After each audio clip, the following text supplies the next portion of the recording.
نحمده ونصلي ونسلم على رسوله الكريم أما بعد فأعوذ بالله من الشيطان الرجيم بسم الله الرحمن الرحيم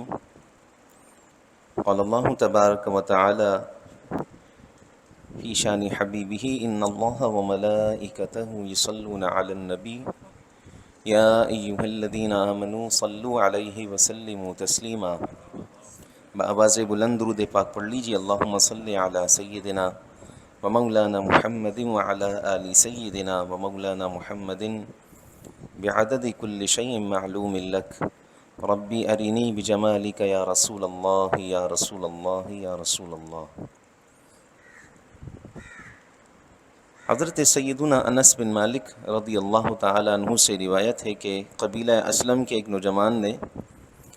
بارگاہ رسالت میں آپ صلی اللہ علیہ وآلہ وسلم میں حاضر ہو کر عرض کی، یا رسول اللہ صلی اللہ علیہ وآلہ وسلم، میں جہاد کرنے کا ارادہ رکھتا ہوں لیکن میرے پاس جہاد کا سامان نہیں ہے۔ تو حضور نبی کریم رؤوف الرحیم صلی اللہ علیہ وآلہ وسلم نے ارشاد فرمایا، تم فلاں شخص کے پاس چلے جاؤ، اس نے جہاد کا سامان تیار کیا تھا لیکن وہ بیمار ہو گیا ہے۔ وہ نوجوان اس شخص کے پاس آیا اور کہا کہ رسول اللہ صلی اللہ علیہ وآلہ وسلم نے تمہیں سلام ارشاد فرمایا ہے اور یہ بھی ارشاد فرمایا ہے کہ آپ مجھے وہ سامان دے دیں جو آپ نے جہاد کے لیے تیار کیا تھا۔ تو اس شخص نے اپنی زوجہ سے کہا کہ اے فلانی، اس کو وہ سامان دے دو جو میں نے جہاد کے لیے تیار کیا ہے، اور اس میں سے کوئی چیز مت رکھنا۔ اللہ تبارک و تعالیٰ کی قسم، اگر تم نے اس میں سے کوئی چیز بھی نہ رکھی تو اس میں تمہارے لیے برکت ہوگی۔ اس حدیث پاک میں حضور نبی کریم رؤوف الرحیم صلی اللہ علیہ وآلہ وسلم نے اس شخص کی نیکی اور بھلائی کی طرف رہنمائی فرمائی کہ جو جہاد میں شریک ہونے کا خواہش مند تھا، اور وہ شخص کہ جو جہاد میں شریک ہونے کا خواہش مند تھا لیکن اس کے پاس سامان نہیں تھا، دوسرا وہ شخص ہے جس کے پاس سامان تو تھا لیکن وہ بیمار ہو گیا تھا، اب وہ جہاد میں شامل ہونے سے قاصر ہے۔ تو سرکار دو جہاں صلی اللہ علیہ وآلہ وسلم نے اس شخص کی طرف رہنمائی فرمائی۔ تو معلوم ہوا کہ بھلائی کی طرف رہنمائی کرنا حضور نبی کریم رؤوف الرحیم صلی اللہ علیہ وآلہ وسلم کی سنت مبارکہ ہے۔ علامہ ابو زکریا یحییٰ بن شرف نبوی رحمۃ اللہ تعالیٰ علیہ شرح مسلم میں فرماتے ہیں کہ اس حدیث میں بھلائی پر رہنمائی کرنے کی فضیلت کو بیان کیا گیا ہے، اور وہ اس بات کو بھی بیان کیا گیا ہے کہ انسان جب اپنے مال کو کسی نیک کام میں خرچ کرنے کی نیت کر لے اور پھر کسی عذر کی بنا پر وہ نیکی اس کے لیے متحذر ہو جائے، یعنی نیکی مشکل ہو جائے، تو اس شخص کے لیے مستحب ہے کہ اپنے مال کو کسی دوسرے نیک کام میں خرچ کر دے، لیکن ساتھ میں ایک شرط یہ ہے کہ اس شخص نے نیکی کرنے کی نظر نہ مانی ہو، منت نہ مانی ہو۔ اگر اس نے منت مانی ہے تو اس کے لیے جو عذر ہوگا نا وہ مانے نہیں ہوگا، جب یہ عذر ختم ہوگا تو اسے چاہیے کہ وہی نیکی کرے گا۔ لیکن اگر اس نے کوئی منت نہیں مانی تو پھر وہ اپنے وہ جو بھی اس نے نیک کام، مال جو نیک کام کے لیے جمع کیا ہے یا نیک کام میں خرچ کرنے کے لیے جو چیز بھی اس نے اپنے پاس رکھی ہے، وہ کسی دوسرے اس میں بھی خرچ کر سکتا ہے اگر اس نے منت نہیں مانی۔ لیکن اگر اس نے منت مانی ہے تو وہ اسی میں خرچ کرے گا جس کی اس نے منت مانی تھی، کیونکہ منت کا پورا کرنا یہ واجب ہے۔ امام جلال الدین سیوطی علیہ الرحمہ کی ایک کتاب ہے جس کا نام ہے البدور السافرہ فی امور الآخرہ۔ اس میں قرآن مجید کی آیت مبارکہ یوم ندعو کل اناس بامامہم، اللہ تعالیٰ فرماتا ہے ہم قیامت کے دن ہر گروہ کو اس کے امام کے ساتھ بلائیں گے۔ تو چونکہ امام سے مراد یہاں وہ ہے کہ جو نیکی کی طرف رہنمائی کرنے والا ہے، امام سے مراد وہ ہے کہ جو بھلائی کی طرف لے کر جانے والا ہے، پکڑ پکڑ کر کسی کو نیکی کے راستوں کی طرف لے کر آنے والا، نیکی کی دعوت دینے والا، برائی سے نکال کر، دلدل سے نکال کر اور اس تاریکی سے نکال کر روشنی کی طرف، اسلام کی روشنی کی طرف لے کر آنے والا، یہ مراد ہے۔ تو اس میں اس کتاب کے اندر اس آیت مبارکہ کے تحت حضرت سیدنا کعب رضی اللہ تعالی عنہ کے حوالے سے ارشاد فرماتے ہیں کہ حضرت کعب فرماتے ہیں کہ بھلائی کے کاموں میں لوگوں کی سربراہی کرنے والے کو قیامت کے دن بلا کر کہا جائے گا کہ اپنے رب کو اپنے اعمال کے بارے میں جواب دو، یعنی اس کا مواخذہ ہوگا، سوال جواب ہوں گے۔ تو وہ اللہ تبارک و تعالیٰ کی بارگاہ میں حاضر ہوگا اور اسے اللہ کے حضور پیش کیا جائے گا، اور دیکھیے اس کو انعام کیا ملے گا۔ اللہ تعالیٰ اس سے بلا حجاب ملاقات فرمائے گا۔ یہ بہت بڑا انعام ہے کہ کسی سے اللہ تعالیٰ براہ راست بغیر حجاب کے ملاقات فرمائے، اور اللہ تعالیٰ اس سے کوئی سوال نہیں پوچھے گا،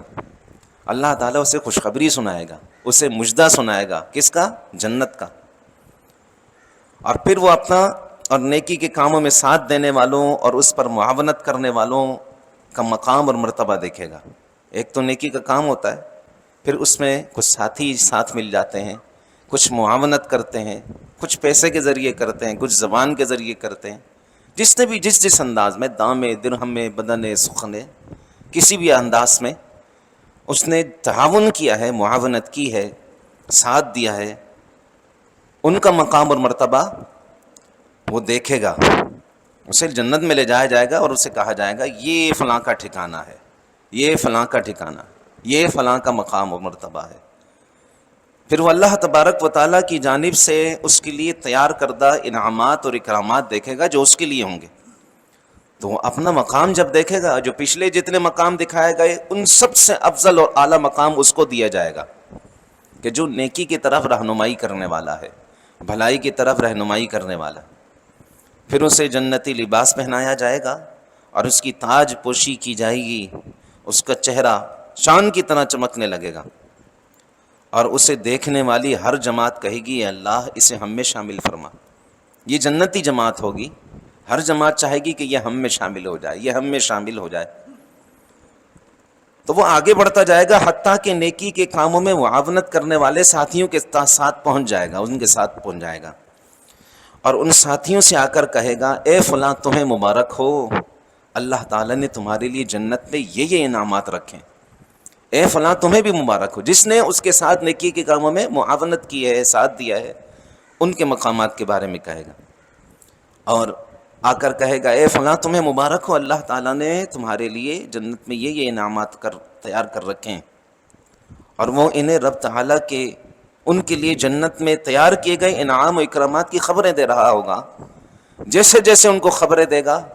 اس کا چہرہ تو ویسے ہی چاند کی طرح چمک رہا ہے، ان کے چہرے بھی چاند کی طرح چمکنے لگ جائیں گے، نور ان کے چہروں پر چمکنے لگے گا، اور اہل محشر ان کی نورانیت دیکھ کر پہچان جائیں گے کہ یہ وہ لوگ ہیں کہ جو نیکی کی طرف رہنمائی کرنے والے تھے، ساتھ دینے والے تھے۔ تو اللہ تبارک و تعالیٰ کے ہاں کوئی بھی نیکی ضائع نہیں ہوتی،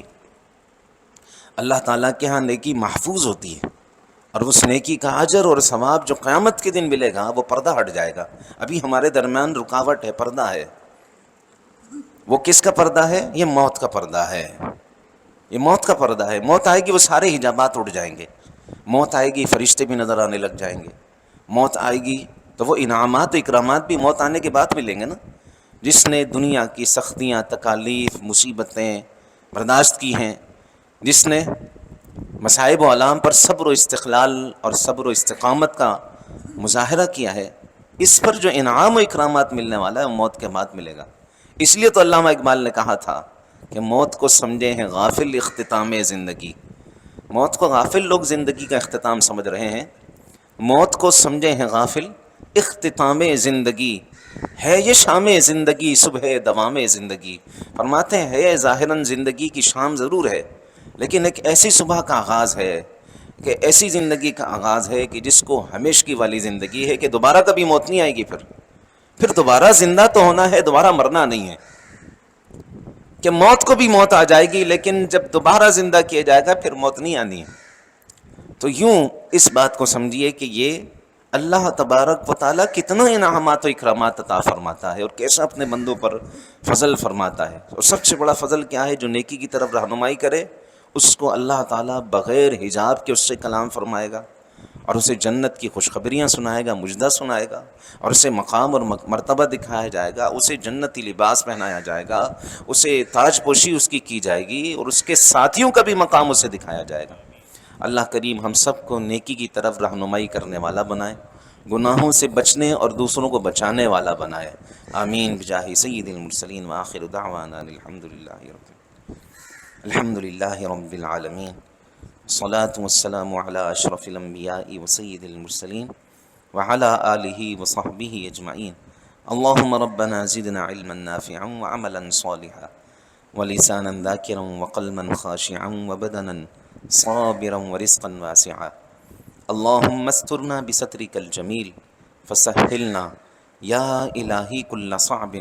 بحرمت سید الابرار سہل. اللہم افتح علینا حکمتک وانشر علینا رحمتک یا ذا الجلال والاکرام. وصلی اللہ تعالی علی حبیبہ سیدنا محمد وآلہ وصحبہ اجمعین برحمتک یا ارحم الراحمین.